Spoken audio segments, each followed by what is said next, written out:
El Filibusterismo, pang-8 kabanata, Masayang Pasko. Madilim pa ay gising na si Huli. Naisip niya na baka gumawa ng himala ang birhen kaya hindi sumisikat ang araw. Ngunit mali siya dahil sumikat ang araw. Sunod naman niyang tinignan ang ilalim ng imahen ng birhen upang silipin kung may salapi ngunit nanatili itong bigo. Dahil sa magkasunod na pagkabigo ay inaliw na lang ni Huli ang kanyang sarili. Malapit lang ang kanyang paglilingkuran na tahanan at balak nitong umuwi tuwing makalawa upang dalawin ang kanyang lolo. Iniayos ni Huli ang kanyang tampipi at agad na lumapit sa kanyang lolo na si Tandang Selo upang halikan ang kamay nito. Ibinili ni Huli kay Selo na sabihin sa kanyang ama na siya ay napasok sa pinakamurang kolehiyo.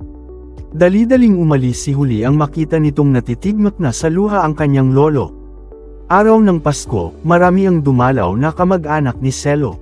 Ngunit marami ang nagtaka dahil hindi makapagsalita si Selo kahit isang kataga. Ito'y napipi.